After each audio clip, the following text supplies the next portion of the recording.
67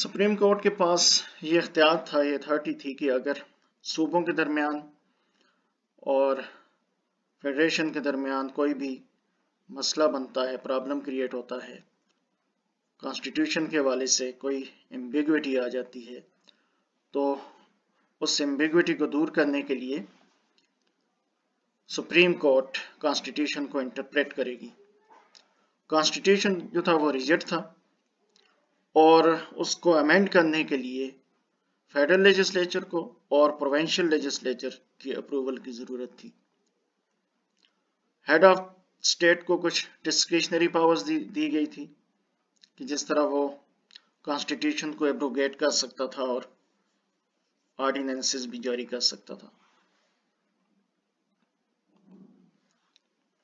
اردو کو national language کا درجہ دیا گیا۔ سپریم کورٹ کو اپیکس کورٹ یا ہائیسٹ کورٹ آف اپیل کا درجہ دیا گیا اور یہ 2 سے 6 ججز پہ مشتمل تھی، اور اس کے ساتھ ساتھ یہ سجیشن بھی یا تجویز دی گئی کہ ہر پروونس میں ایک ہائی کورٹ ہوگی، ایک بورڈ آف علماء head of the state appoint کرے گا اور وہ لاز کی ویلیڈیٹی کو چیک کرے گا کہ آیا وہ لاز قرآن اور سنہ کے مطابق ہیں یا نہیں، کیا وہ شریعت کے اکارڈنگ ہیں یا نہیں، تو ان کی ویلیڈیٹی کو چیک کرنے کے لیے بورڈ آف علماء تشکیل دیا جائے گا۔ اب اس پہ یہ دیکھتے ہیں ہم کہ ریئیکشن کیا آیا۔ تو ریئیکشن اس پہ جو تھا یا رسپانس جو تھا کوئی اتنا سیٹسفیکٹری نہیں تھا، اور سب سے زیادہ جو کرٹیسزم ایسٹ پاکستان کی طرف سے اس پہ آیا، اور جس کی وجہ سے اس پہ فردر پروسیڈنگ کو پوسٹپون کر دیا لیاقت علی خان نے، اور اس سے کنسیڈر نہیں کیا گیا۔ تو یہ جو ڈیلے تھا اس نے فردر کانسٹیٹیوشن کو ڈرافٹ کرنے یا فریم کرنے میں بھی کافی رول ادا کیا، اور اس طرح پاکستان کی جو کانسٹیٹیوئنٹ اسمبلی تھی اس کی پروگرس پہ بھی منفی اثرات مرتب ہوئے۔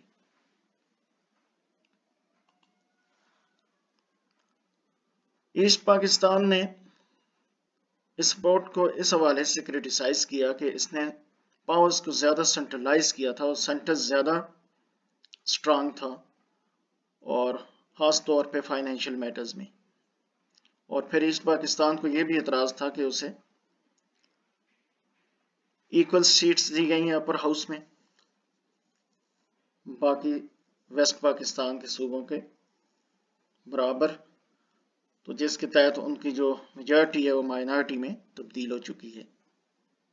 اسی طرح ایسٹ پاکستان کو اس پہ بھی اعتراض تھا کہ اردو کو نیشنل لینگویج کا درجہ دیا گیا ہے اور بنگالی کو اگنور کیا گیا ہے۔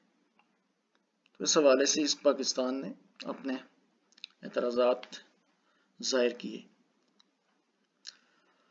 تو اب لیاقت علی خان کے لیے بڑا مشکل تھا کہ اس رپورٹ کو کنسیڈر کیا جاتا، تو اس حوالے سے انہوں نے اس پر فردر ڈیلیبریشن ڈسکشن کو پوسٹپون کیا، اور پبلک اوپینین کو انکلوڈ کرنے کے لیے اور کچھ نئی تجاویز کو شامل کرنے کے لیے انہوں نے ایک کمیٹی بنائی جس میں سردار عبدالرب نشتر کو اس کا چیئرمین بنایا گیا اور لوگوں سے رائے لی گئی۔ اب اس کمیٹی نے اپنی رپورٹ جو ہے وہ جولائی 1952 میں پیش کی تاکہ جو اعتراضات ہیں وہ دور کیے جائیں اور ایک نئی رپورٹ جو دونوں ونگز کو ایسٹ اینڈ ویسٹ کو قابل قبول ہو وہ پیش کی جائے۔ تو آج کا یہ ہمارا ٹاپک تھا۔ Thank you very much.